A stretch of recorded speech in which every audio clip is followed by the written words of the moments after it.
And a good morning to you. Happy 46 degrees here at 8:02 in the morning. Glad to have you with us. If anybody's in town tomorrow, WLON will be broadcasting live from the new Lowe's Tool Rental Center that's opening up in Lincoln at Lowe's. Oh, nice. And we'll be there from 6 to 1, and we'll be having some free barbecue sandwiches, chips, and drinks starting about 10:30, and locally cooked and prepared barbecue right here in Maydon. Eddie Andrews.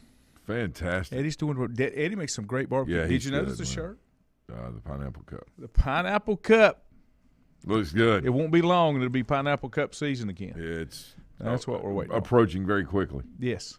Let's see what's going on. I guess I better make some picks. I haven't even made my picks. We'll do these together, and I don't mind sharing, and you can see how I agonize over it at certain times. Yeah.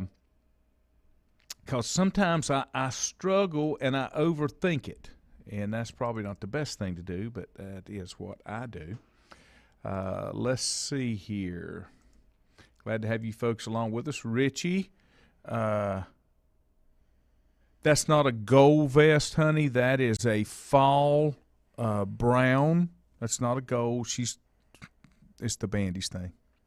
It's a very attractive brown. Looks good on him. That's the important thing. Thank you, sir. I'm not a vest guy. Let's see. According to Mike Tomlin, there are aliens playing in the NFL. Well, if you look at some of these freaks that play, you would feel the same way. Let me look at my picks. Let me see where I'm at. I'm currently in 6th place. I need to make my picks. I went 20-11 last week. Ooh. I'm going to take Denver over Indianapolis, Green Bay over the lowly Giants, Tampa Bay over the lowly Falcons, Minnesota over the lowly Chicago, Detroit and New England. I think I'm going to take the Lions. I'm going to take the Lions. Jacksonville over Houston, Chargers and Cleveland. I guess I'll take the Chargers. Miami over the Jets. Buffalo over my Steelers. New Orleans over Seattle. That will be the Red Rocket, right? Andy Dalton is in for Crab Legs Winston. Yeah. Unless he's back this week. Yeah. Jeez. So I'll take the Red Rocket in that one. Yeah. Titans over the Commanders. The 49ers over the Panthers. Absolutely. Yeah. Rams over the Cowboys. Ooh. Philadelphia over Arizona. And Baltimore over Cincinnati. I may go the other way on that one. What do you think? Lamar seems to blow up in pressure. God, Cincinnati's just really Let me come back to that. I'll take Kansas City over Las Vegas. I'll take Mississippi State over Arkansas. TCU and Kansas. I'll take Tennessee over LSU. Yeah. I'll take Texas over Oklahoma. Yeah. Georgia over Auburn. Might be the final day for the head coach at Auburn. Oklahoma State over Texas Tech. They're better than I thought they were. Oklahoma State. Yeah, they're good. That's not even counting the mullet. Which is gone. Utah and UCLA. Oh, UCLA. They're the most under-talked about undefeated team in the country. I mean, that's kind of – nobody's saying anything about them. They're just rolling. I agree. Ohio State over Michigan State. Notre Dame over BYU. Based on who's looking, that's a 61 to 39% well, so I think favorite. UCLA's probably not picked to beat. They're not. No. But it's I like it. It's one of those contrarian picks, and so is BYU over Notre Dame. I'm going to come back to that one. Yeah. Kansas State over Iowa State. Yeah. Kentucky bounces back and whips the chickens. Oh, yeah. Southern Cal over Washington State. NC State over Florida State. Oh, yeah. Alabama drills a new hole in Jimbo Fisher. Well, let me tell you something. I'm not so sure Saban didn't set him up. You know, this summer when they were talking about, they bought and paid for every player they got. Those guys know something the rest of us don't know. Mm-hmm. He diverted all that tension away, and well, God, A&M's going to be great and everything, and then they've kind of whatever. Don't be surprised if Alabama beats them by 80. Oh, it's going to be bad. Yeah, like it's coming. And I'll take Oregon over Arizona. There's my points for Monday night. I'm going to take BYU. Yeah, I did. And I'm going to take – I really want to take Kansas over TCU. I did. That's kind of my thinking. And I'm going to take the lowly Bengals over the God, sometimes you got to go out there and make a pick. You did. You got to go out there and make a pick. You know, Joe Burrow, even though he's in technically his third year, it's still his sophomore season because he was hurt. They got film on him now, and you know now he will persevere and get through this, but you know he's going to be in that. You know they and I say this all the time. There's a reason that defensive coordinators are coordinators in the NFL. There's a reason for that. Your wife chimed in. It is a pumpkin color. I'm the great. No one is leaving her house in green or gold. This is true. Nikki Baswell wanted me to come and coach at Newton Conover when I left Highland. My wife said, that's not going to happen. Only Blue Devils. You can wear red West Devils. Lincoln, but you cannot wear red Newton Conover. Yeah. Great story, Richie. Bobby Wagner tackled a protester. He had told his friends that he would reveal the sex of their expected child at the ball game. Just watch the game. So he jumped on the field, had a pink fog thing, and he did more than get on the field, and Bobby Wagner leveled him. Yeah. And then security jumped on top of him, and now he is filing charges against Bobby Wagner. Yeah. Richie said he's taking FSU against NC State. NC State's pretty good. He's pretty good. But you go, Richie. You do you. And then Andrew said Bryce Young going to play sore shoulder from what I've been It doesn't matter if I don't he does think or it not. matters either. I'm going to go ahead and tell you, that kid, Bryce is – I mean, he's Heisman Trophy, and he is phenomenal. That kid they put in to play the other day. They just reload. Man, that dude dropped back, you know, pumping his feet, you know, moving around, whatever, didn't see anything, stepped up in the pocket, didn't see anything, took off to his left, tucked the ball. That's it. Mm-hmm. Yep. As a running back throwing the football, it was incredible. It was incredible. Lidgy said, I won't wear Duke blue, but that's it. Whoa. And Maiden blue is too close for my comfort. Ha ha. But the Tar Heels have got some Duke blue in the uniforms. They've got that Navy Royal combination. I don't know where that came from. Would that have put me on the staff at Newton?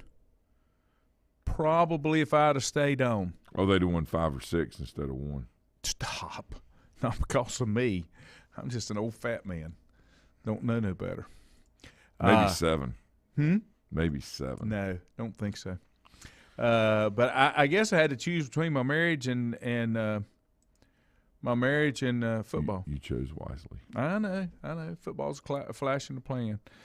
Cole Beasley retired after 11 seasons, and that was a good player, man. He was real steady. He really was. Yeah, he was. And steady. Enjoyed watching him play. And also, he was really undersized for what he did. Oh, Kinda like, Edelman and those guys. Edelman's one Welker and Edelman. And the other one, and I didn't realize this, but Blake Bortles says he's quietly retired. I always thought that guy was a pretty good player. You know, he obviously in college. Journeyman quarterback. Yeah, but he was steady. Mm-hmm. You know, he was dependable.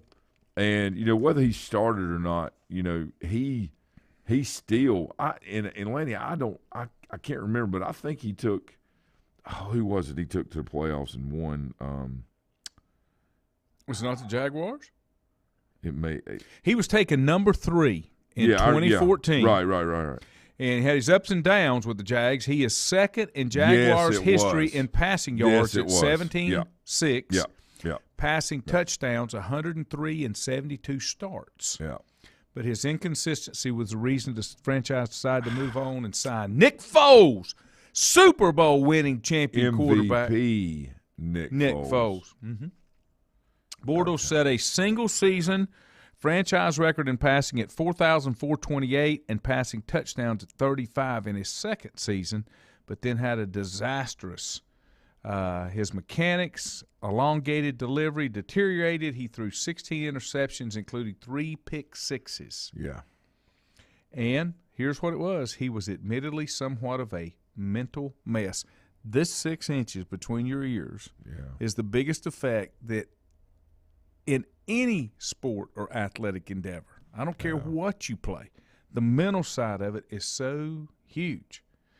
But Blake Bortles has retired. He, in the playoffs, he went 594 yards, 3 TD passes, and no turnovers in the Jaguars' run to the AFC championship. That was it. Yeah. And quickly they kicked him to the curb when things didn't work out well. That's what the NFL stands for. Yeah, it's amazing to me. Like, they'll go in there and they'll change quarterbacks out, but the play of the quarterback a lot of times is determined by what's up front or what's outside, and they don't change those guys out. It's kind of like Pittsburgh, right? Oh, we need a change. We need a spark. Well, you know what you might want to start well. Right? Okay, all right. Anyway. Mikey says Drake May is a stud, but please learn to slide.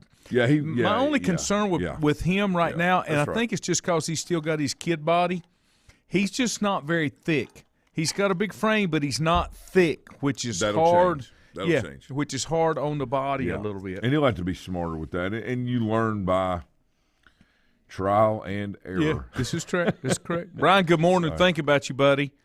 Lindsay said Duke blue is not navy blue. Whoa. And Duke wears black. Whoa. Duke is kind of a Royal Navy, what Carolina wears. Richie said, I thought he may have died on that jump against Virginia Tech. Saw the Longo press conference, and he said that when he enlisted the help of May family to get Drake to slide more. However, the team loves that May wants to compete like that. Yeah, well, and sometimes he's just got to get some. He's got to get a little more body on him. He doesn't have a college body to him. And what we're able to see is, regardless of where the kid plays, and I know, whatever, but what we're able to see is another dynamic, exciting player in the ACC, and that only enhances the focus on the ACC. And this is what we want because everything is so SEC driven, and rightfully so. And Lanny, you go back to it. The difference between the SEC and everybody else is the SEC, the defensive guys, are the best athletes on the field, and in the ACC and other ones, the offensive guys are, and that's the difference. And until that's able to change, Clemson, did it with their team. But until that changes, State's doing a pretty good job. And I'm going to tell you who else is. Duke is. Coach Elko, is really, really good. And Rob Smith, the defensive coordinator, those guys have been at Texas A&M, Rutgers with Schiano. They know what they're doing, and they're bringing in a defensive style and presence, right? And catering to that because they have ties to the NFL as well. So, even though they call it Stanford of the East or whatever it is, there's still opportunity for this select group of players. And they recruited their 16 guys this year, and they told a couple other kids that they recruited, said, sorry, you waited too late to sign. We're done. You're going to need to find somewhere else. I mean, they are getting people in place, and they're going to build it through they're going to do the opposite, I think, of what Coach Cutcliffe, was doing. But, I mean, you got to do what you got to do, and you got to do what you know. That's the important thing. You got to accentuate your strengths. Yeah. And I'm not a hater. I'm just stating fact. That's not an opinion, just stating fact. Carolina put some Duke blue in their wardrobe. That's all I'm going to say. I'm going to take a break, and then we'll be back with more. Untangling your headphones, finding the right remote, saying goodbye to your favorite shirt that hasn't fit in 10 years. Why are simple things sometimes so complicated? Thankfully, with Auto Owners, insurance doesn't have to be one of them. Auto Owners works with independent agents who live in your community and answer when you call, so you can worry about more important things, like finding a new favorite shirt. That's simple human sense. Call Mooney Insurance in Maiden or East Lincoln Insurance in Denver or visit mooneyinsurance.com. Times convenience stores are more than convenient. They're your neighborhood store, your store. With locations in Lincoln, Catawba, Gaston, Iredell, and Mecklenburg counties, there's one near you. Times convenience stores have the right items at the right price, from snacks, cold drinks, and light meals from the grill, and there's always a special to save you time and money. Times has what you need. Times convenience stores, there's one near you. Regardless of where you're going, there's one on your way. Remember, there's always time to stop by Times. Have you thought about when you would like to retire? One of your major assets is planning for retirement is time, and you lose a little of it each day. The longer you wait to start accumulating capital for retirement, the harder it's going to be. How should you plan for retirement? Start by calculating approximately how much capital you will need at retirement, then estimate how much you will have to put away each year. Finally, carefully choose the investments in which you will invest. Stifel Nicholas can assist you. Call Ford Rembert today at 828-624-7300. Stifel Nicholas, member SIPC, and the New York Stock Exchange. First Federal Savings Bank has been serving Lincoln County since 1940. And as it has been from the beginning, customer service is a priority to First Federal Savings Bank. They want to get to know you by name. First Federal Savings Bank has the convenience, the products, and the services that the larger banks have, but with hometown people that you see throughout your community. Stop in and visit one of their 4 convenient locations and see what First Federal Savings Bank has to offer you. Member FDIC, an equal housing lender.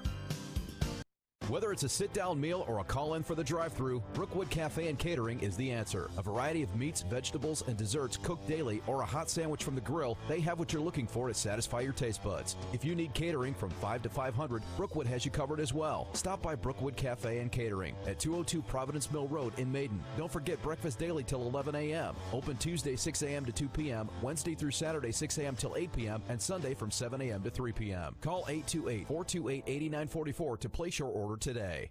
Covenant Church began as a vision of just over 100 people in 1984. Since then, Covenant Church has grown and currently located at 2168 Gastonia Highway in Lincoln. The Sunday schedule includes early morning worship at 8:30, Sunday school at 9:45, and morning worship at 10:45. Their ministries extend beyond Sunday. Visit their website at www.covenantchurch.church to see all they have to offer, and better yet, stop by and see for yourself. Covenant Church may be just what you're looking for a new church home. If you ask around, you'll find Burke Mortuary has a reputation for excellence and commitment to value. They've built a reputation of trust for more than 35 years. Burke Mortuary is proud to offer personal attention, meaningful tributes, and the area's most affordable prices. They're also proud to offer you beautiful, state-of-the-art facilities. It's the perfect place to honor your loved one. So when choosing a funeral home, the choice is easy. Choose Burke Mortuary with locations in Maiden and Newton. In the best of times, no one is more deserving of every opportunity, encouragement, and support than the youth in our communities. Parents, teachers, coaches, and sponsors struggle to stretch their budgets to continue help. Communities need a team effort. Times Oil Corporation, a longtime member of the community, established the Times Educational Alliance Mission, or Team Foundation. Since 2011, over $125,000 in grants have been donated in the community. Times Oil and the Team Foundation are proud to be community partners.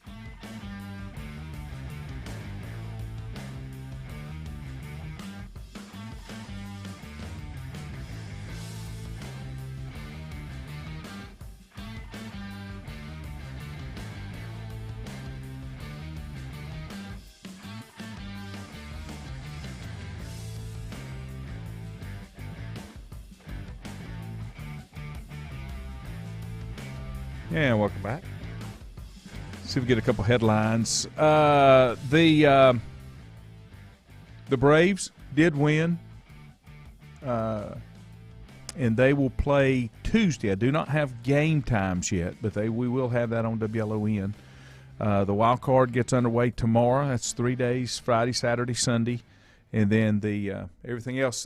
Is this the first year in a couple years that we have not had a play-in game? A one-game winner-take-all to make the playoffs. You know, we had one last year. Yeah. There wasn't one this year because if there were, it'd be played today. Yeah, right. But everything's already set. Well, and the one-game playoff. I know a lot of people don't like that. I don't. But when you, I know, but I'm a baseball purist. That's why I don't like it. Purist, yeah. Mm-hmm. Well, you are a purist. Let me tell you. Mm-hmm. According to Kim, anyway. I am. You're a purist. I am. But the thing about the one-game playoff is this. If you can't get it settled in 162 games, then it should be one game, okay? If you can't get it settled and all that, it doesn't mean you play each other 162 times, right? So just talking about through the season. The one game's okay because it makes the other games matter. So you should do that to make you play harder, theoretically, during the season. Now, when you get to series, then that's a little different. Here's your lineup starting tomorrow at noon. Tampa Bay at Cleveland, the Phillies at the Cardinals at 2, the Mariners at Toronto at 4, and then San Diego at the Mets at 8. Saturday, it will be Tampa at Cleveland at noon, Seattle at Toronto at 4, San Diego at the Mets at 7, and Philadelphia at St. Louis at 8:30. Then on Sunday, so in the wild card, the host team, your home team, gets the whole series. Yeah. You don't get an opportunity to come back, okay? And then on Tuesday, when everything starts, everybody takes Monday off unless you sweep.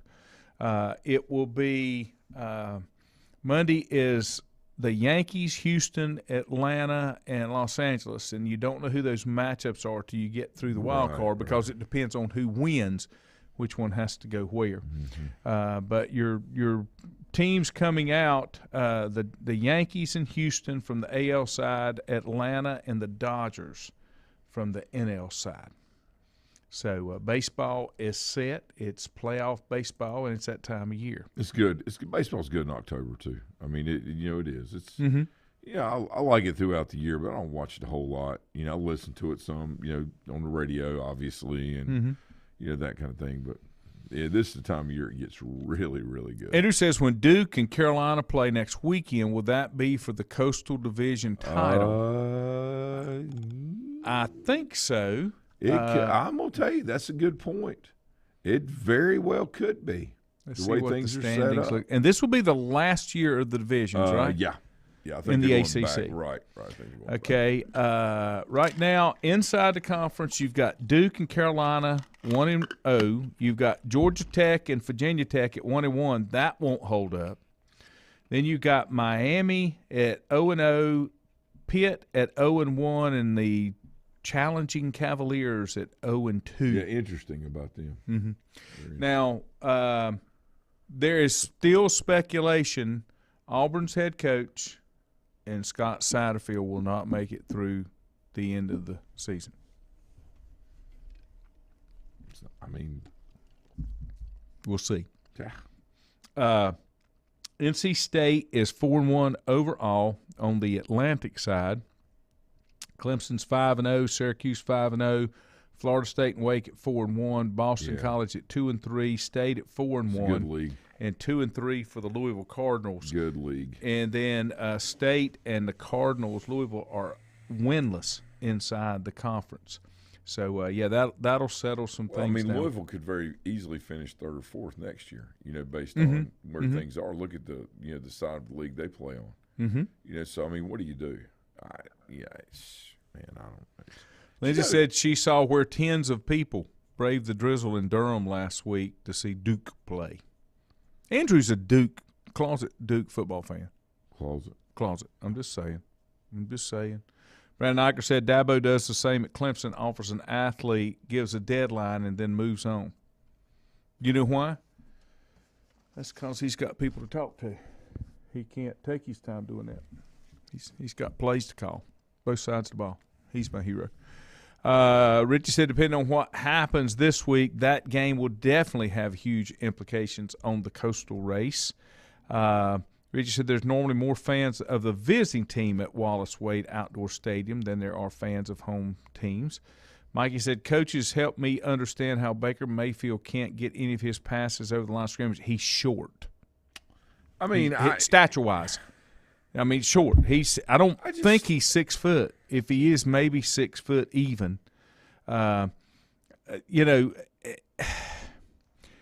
If you can't get the ball over the defensive line, you're right. You can't complete anything. You didn't pick up anything when you picked up Baker Mayfield. That experiment has already failed. All right. When you are in a situation, all right, and people are looking and assessing the situation, and then someone says, "Hey, he just needs a new environment." If you are part of the current environment and the issues that are going on, a new environment is not going to take away the things that you are currently doing, and all of a sudden you get a fresh start and all that's behind you because you are part of the former environment, right? Mm-hmm. That's why there's an old adage about if you want greener grass, water your own grass. And when it is determined that you are not the issue, then yes, a fresh start is appropriate. But I know, dude. To sit here and say that I told you so, and not me, but I mean people that were naysayers. How could? Yep. How could anybody think that this was going to make Carolina better? I think they were drawing for straws. I think they were just making a change to make a change. Because they could go out and say, we're trying. We're trying, even though we all know that's not exactly the case. Richard said ESPN has a headline that the MLB playoff field is set and that it could be the greatest postseason ever. There's some really good teams inside. Yeah. And then he went on to say that this is the first time since 2003 that the Braves have won 100 games. To win 100 games in Major League Baseball, very tough. It's not, but about 60%. If you win 100 games, play 182, right? 62. 162. So 100 would be 61%. Okay. So, that's pretty remarkable. Yeah. Todd said that Baker is listed at 6'1", just saying. Russell Wilson is 5'11". But you can't say Baker Mayfield and Russell Wilson in the same Well, to breath. Todd's point, Russell positions himself correct and is able to Drew Brees did too. Right, in throwing lanes. And Todd brought up a good point. These are the little things that make the biggest difference. But you got to have a quarterback that knows how to pick those lanes. That's what I'm getting at. Yeah. And Russell Wilson and Drew Brees understood what they are, who they are, and are able to do things to get things, no pun intended, completed, okay? That way they're moving the ball down the field, in whatever regard that is. Yeah. Nope. I completely agree. There's not as many, I don't think. I thought it was going to be a decent game last night, but it wasn't. Central Florida and Southern Miss. I didn't get to see it. I mean, Southern Methodist, SMU. Nebraska and the Scarlet Knights go to war on Friday night. I don't think Nebraska can beat the Scarlet Knights. And that's just not exciting to me. There's nothing there. Nebraska needs to go back. Right. They're in the Big Ten now. Is that right? They need to go back and get in the And Eli Drinkwater is going to go to Florida and get it handed to him down in Ben Hill Griffin Stadium. Bad, man. That's going to be bad. And it's sad that the Red River rivalry, Texas, Oklahoma. Nobody cares. Nobody cares. It's at the Cotton Bowl. One of these rare times when neither team is ranked. Oh. And it's just bad. It's just bad all the way around.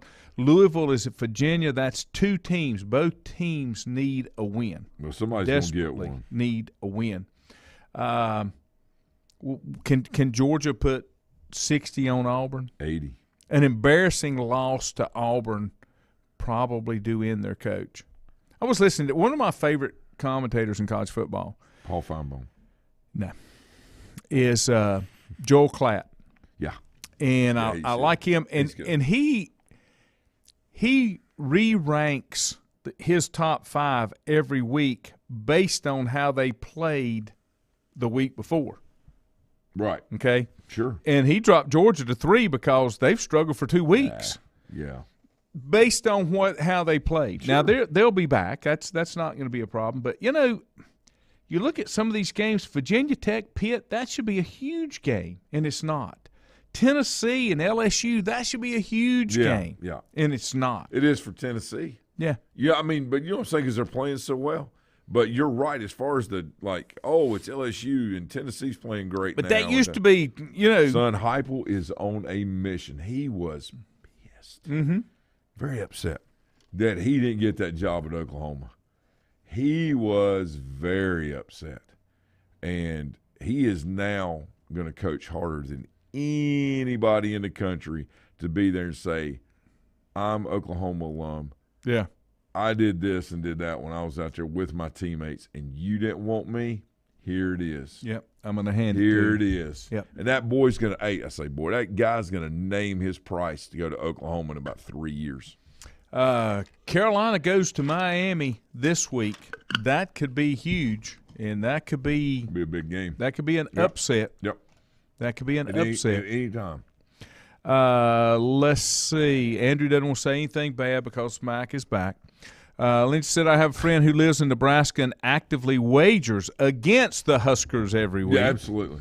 Richie says, I think Louisville beats Virginia. I agree with you, Richie. Probably. Jeremy says, but that also says something about the line coach to help with those throwing lanes. Yep. So the quarterback has that blocking scheme with the play calling to open the throwing lanes. Bingo. Another Bingo. place, Bingo. Jeremy, you don't really have an offensive line at Carolina. No, that's right. And to Jeremy's point, that is about the quarterback and the offensive coordinator, the quarterback's coach, and the offensive line coach, whoever may be what. Right. Understanding who they got, what protections to call based on, what we got going on here, and the quarterback understanding that those protection lanes could change and the ability of the quarterback to adapt and adjust. Russell Wilson does a great job of it. Drew Brees did a great job of it. I'm going to leave it at that. Michael said, upset for who, Lanny? I think it will be an upset for Miami beats Carolina. Yes. Carolina should be favored. Yes. Andrew, no, it's not a much improved offensive line, not if you've watched them. I think Carolina should roll into Miami and beat them, but Carolina has not lived up to expectations. That's not being a hater. That's not an opinion. That's a fact. Facts bother you. Hey, it's on you. That's a fact. It's a passionate fact. That's a fact. That's a passionate I fact. expected more out of Carolina. Golly. I expected more out of The Carolina. passion of the Are you saying that Carolina's defensive week, they got a former national championship head coach running their defense? And they will improve in that fact. See, that's what I'm saying. The ACC is really going to start getting more defensively aggressive mindset in players and programs, just like Clemson has. And there's going to be the tide's going to turn. There's going to be a little bit of a shift when you bring in people that have direct connections to the NFL and have those pipelines. Now, does that mean it happens overnight? No, but you're seeing, like, these guys at Duke are really, really good. Yeah. And to bring in Gene Chizik, this is a big deal. And I'm talking about for the whole ACC. It's a big deal. I didn't like him when they brought him to my team, sis. Ooh. She said, you didn't even like Trubisky. No, and I'm not a huge Mike Tomlin fan. I'm sorry. He's consistent, but we've done the same thing for the 15 years he's been there. Consistent here. Yes. I know, yeah. It's a great point. And I know I don't enjoy it because here I'll make this statement, and I'll say this in high school because I'm not from here, so I could say this. The true Maiden fans will never admit this, but when multiple teams in your conference are good, it makes your conference better. Yeah, oh, yeah, absolutely. Okay, so absolutely. I've said this before. Virginia Tech needs to be better. Florida State needs to be better. Miami needs to be better. And the reason I say those three before, like a Carolina, Pitt needs to be better, those have been national brands in football for a long time that have their programs have just fallen off the end of the earth. And they need to be better. Carolina is this. Yes. Carolina is this. Virginia Tech, when Beamer was there. Oh, and Dave Wannstedt back in the Pittsburgh days. Absolutely. And Bobby Bowden at Florida State. Jimmy Yes. Johnson, best team money could buy at Miami. Those are the things. Right. I got one more quick topic. I got Juju coming up, and I got to ask you something. And Brandon made me think about it here. Richie said, if you expect more out of Carolina this year, you were the only one. When I read things and broke it down, I thought third in the Coastal was the best. unknowns everywhere. I'm surprised the defense is taking a step backwards with Chiswick. But you got Mack and you brought in May. That was supposed to be What is that? Who said it? Richie or Brandon? Richie. Okay. What Richie's saying on paper is correct. The problem is you can't just bring somebody in and then all of a sudden you go to Ascension. Remember, Nick Saban's first year, they lost to the University of Louisiana Monroe. Mm-hmm. Okay? My point to all this is, and remember, I went to East Carolina, full disclosure. I hate everybody. Mm-hmm. Okay? I hate them all. I'm just kidding. But this ain't the first year for Mack. But my point is, he's got that side of the ball going in the right direction. Now he has to bring in somebody to get that side, revamped and ramped up to make, it's like left pocket, right pocket. Mm-hmm. Mm-hmm. You got to keep things in line and balance. And if you're too heavy on one side, it causes deficiency at some point, within the win and loss bracket. That's what I'm saying. It's going to take a couple of years. But once they get those type players in and move some of these offensive kids they're recruiting over to the defensive side of the ball, like the Surratt kid a few years ago, everybody said, he's going to Carolina to play quarterback. What you and I talk about when we talk about it? He's a phenomenal high school quarterback. Great. Could throw it. Because his athleticism was so far ahead of everybody he else. Project higher on the defensive side Caleb of the Farley's ball. another example. And we talked about Never that intended to be a quarterback. Right. Yeah. But the thing about it was, it is what it is. And that's kind of my point to all of this. I think there's something to be said, for bringing in those people and getting the process in place. Yeah. And just take, you're going to have setbacks, but you'll get there. Bill Klein, good morning. Brandon makes a point here that the NIL will change the game based on who wants to spend money. Coaches matter, but many times young families in need will take the highest paycheck. Now, let me give you and that's right. A quick thought. Absolutely. A quick thought here. This was on ESPN's site yesterday, and I read this, and it came about because of these coaches that are getting fired and they're having to do the buyouts, okay? So there was an article that was written that said they feel like this is going to change because of all the money that's out there. They're going to stop paying these high-dollar coaches thinking that that's the difference, and they're going to put the money – they're going to take the money out of the head coaches and take the money out of the facilities because now they can pay the players. They can get their donors to pony up NIL money to get the players that they want in. And that's where it's going to change. You've got Gus Malzahn. Where did he come from? Where was he at before? Somebody they fire, or if they fire Auburn's coach or something, they're going to be paying two coaches. Right. Not counting the next one that they need to be the new head coach. So the schools have got to get out of this, but there's so much money coming in. Yeah. But I think you're going to see it change. There's going to be a philosophical change at a lot of places. Instead of going to get that high-dollar, big-name coach to come in, you go get a Jamie Chadwell. You go get a proven product at a head coaching level at FCS, But contracts are going to be based off incentives and not upfront money. They're going to get the NFL is going to change to that as well. They got a lot of people they pay millions of dollars to that don't pan out. That's right. And that's bad investment. Guaranteed money this, guaranteed money. Let me tell you something. The only thing that's guaranteed is the performance of the play on after the fact. I don't work, I don't get paid. Well, I mean, things are structured the way they are. It's not what should be this way or that way. The market dictates what is being supply and done. demand. Right. But in the same manner, the definition of insanity comes into play. Doing and the that's same why thing things over and over. evolve. It's kind of like our country, Lanny. The pendulum swings 75% this way, 75% this way. Things are set up to keep things pulled to the middle of whatever the issues are. Correct. Right? Well, this is what's happening in college football. For the longest time, it was swung real far for the university and the coaches. Now it's going to swing back to the players. Now that they've changed the way they handle players. See the swing coming back, then it's going to start going back. So there'll be some reckoning and awakening with a lot of these. But hey, man, that's what Doc Holliday said. I think it's a reckoning. Oh, yeah, I'll be your Huckleberry. Huckleberry. Yeah, not Huckleberry. No, I said Huckleberry. Bear. Yeah. The Huckles on the caskets. Absolutely. Yeah. I'll be your Huckleberry. All right, we're going to take a break. Hugh's got that on his phone. Mr. Rembert has got to step out. He's got on his business attire for today. Juju is up next. Untangling your headphones, finding the right remote, saying goodbye to your favorite shirt that hasn't fit in 10 years. Why are simple things sometimes so complicated? Thankfully, with auto owners, insurance doesn't have to be one of them. Auto Owners works with independent agents who live in your community and answer when you call, so you can worry about more important things, like finding a new favorite shirt. That's simple human sense.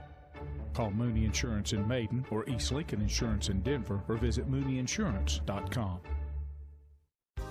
Times convenience stores are more than convenient. They're your neighborhood store, your store. With locations in Lincoln, Catawba, Gaston, Iredell, and Mecklenburg counties, there's one near you. Times convenience stores have the right items at the right price, from snacks, cold drinks, and light meals from the grill, and there's always a special to save you time and money. Times has what you need. Times convenience stores, there's one near you. Regardless of where you're going, there's one on your way. Remember, there's always time to stop by Times.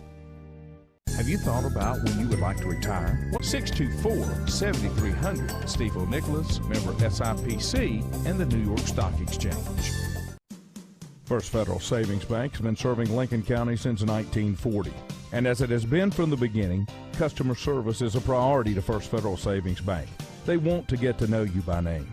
First Federal Savings Bank has the convenience, the products, and the services that the larger banks have, but with hometown people that you see throughout your community. Stop in and visit one of their 4 convenient locations and see what First Federal Savings Bank has to offer you. Member FDIC, an equal housing lender.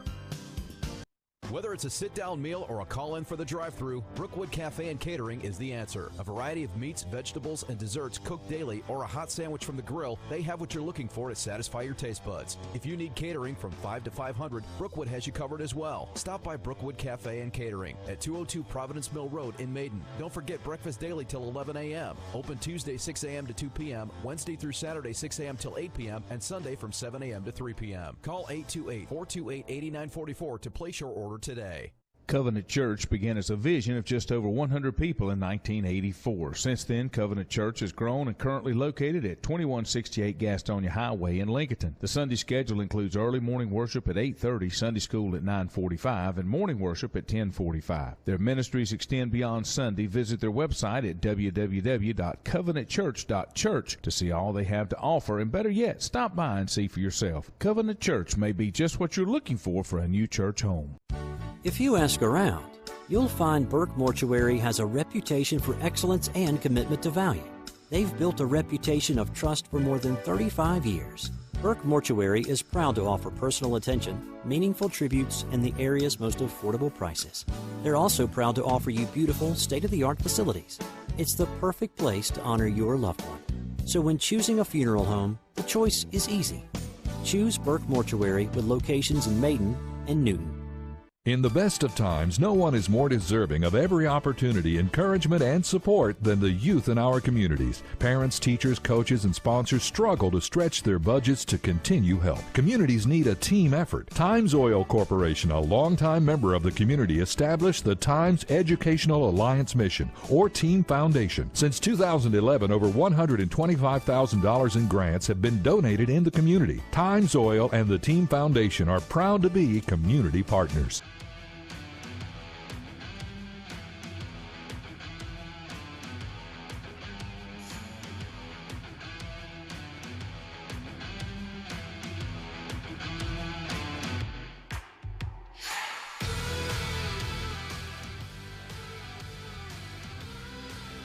Back here on the bottom line. Glad to have you on a Thursday morning.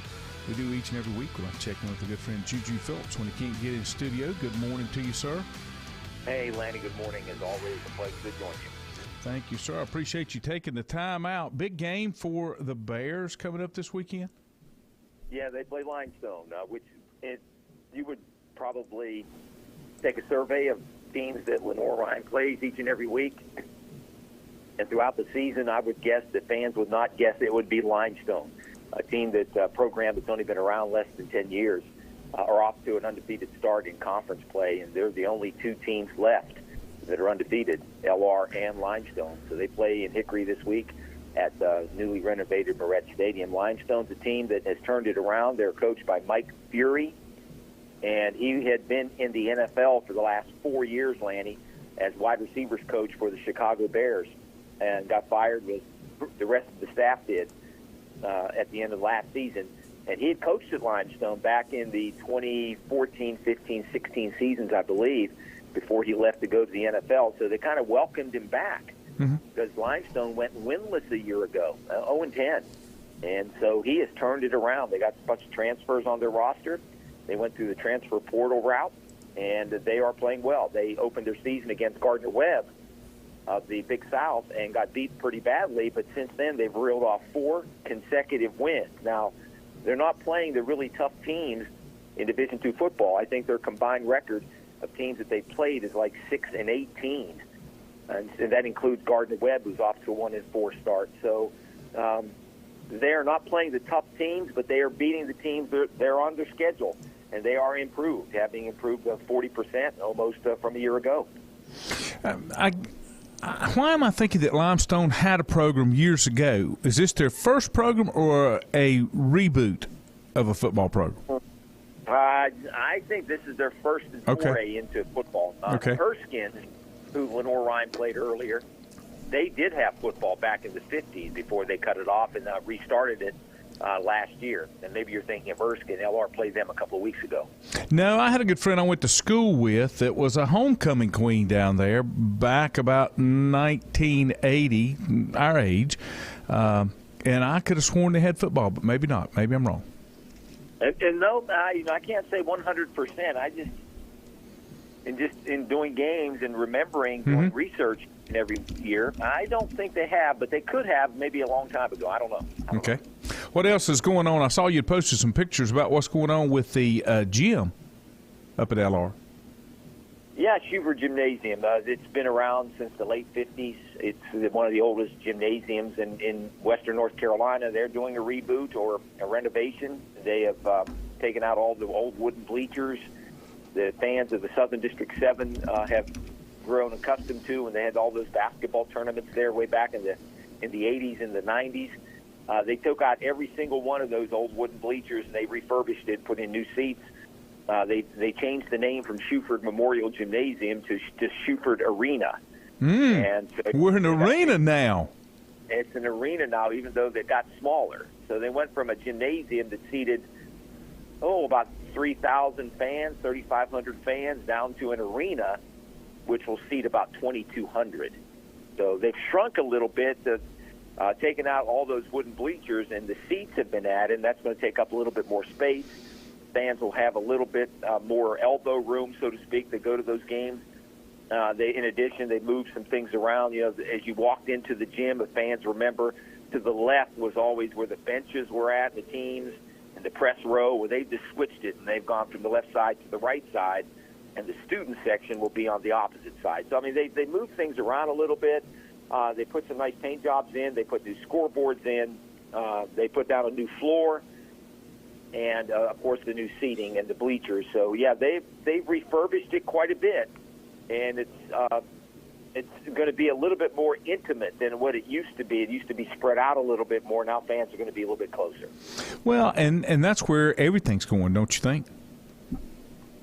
Yeah, I would think so. Yeah.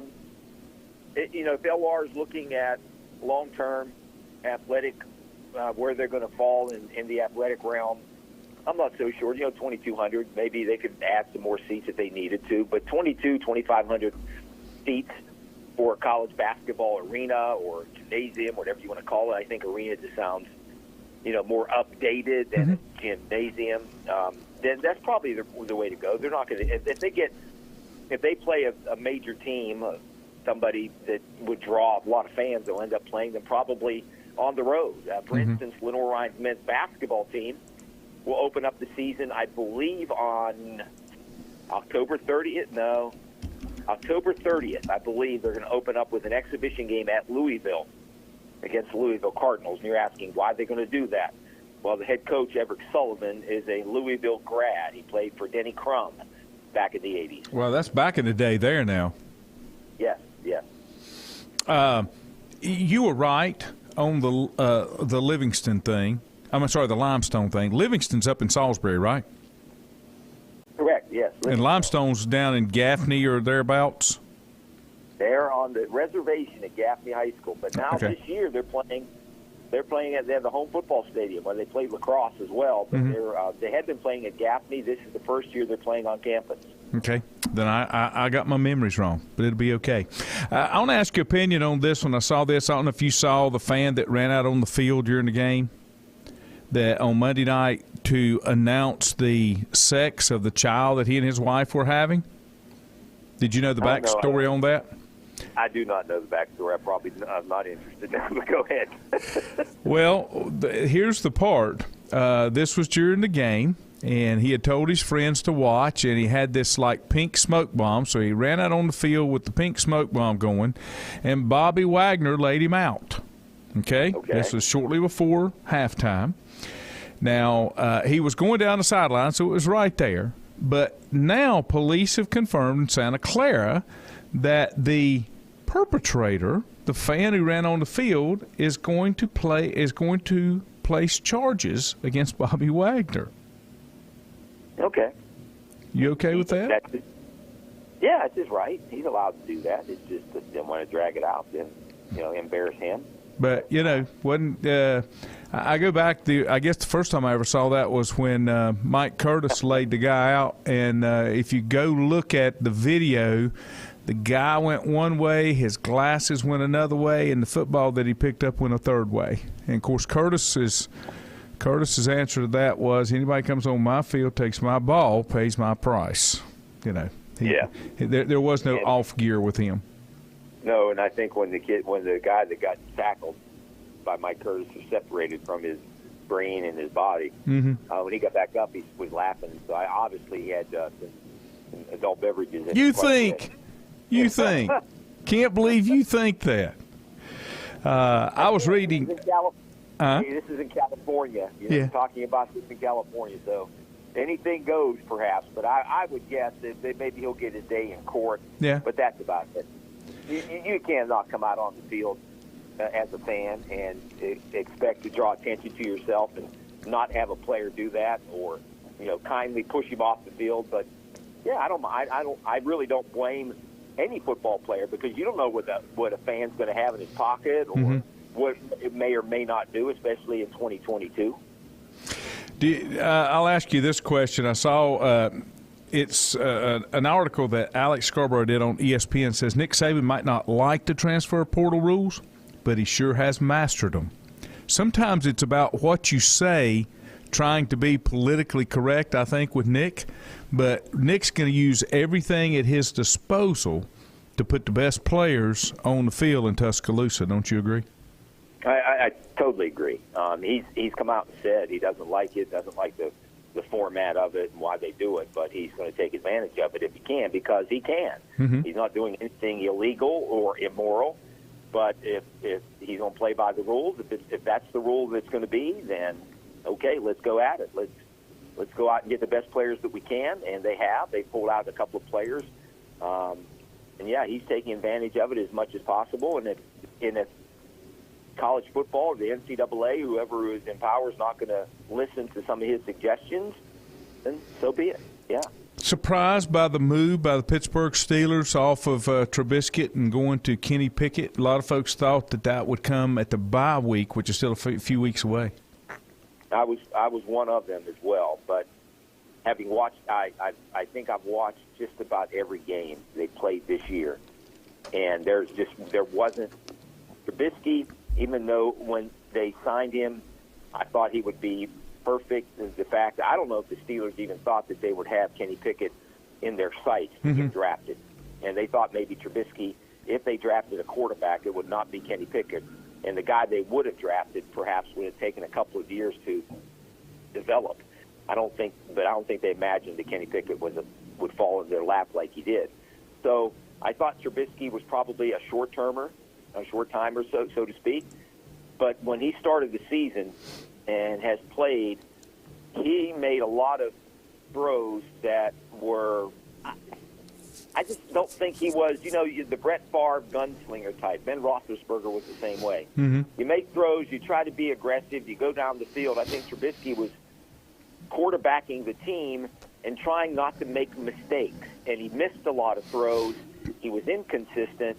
And if you read and hear scouts that look at that film and pay attention to this kind of stuff, he had these same kind of problems with consistency and accuracy going all the way back to college at Carolina. So I guess when the time is right, and Mike Tomlin, for as much as criticism as he's taken, but for the fact that he's an old receiver at heart, and he played wide receiver in college. I think he knows what it takes for a quarterback, and I think he just sensed it. It's almost like a gut feeling. The team's not playing, not responding to the quarterback. Hey, we got this guy over here. Let's throw him in here without any preparation. Let's see what he's got. He gave him a spark, even though he threw some interceptions. 2 of them were not his fault.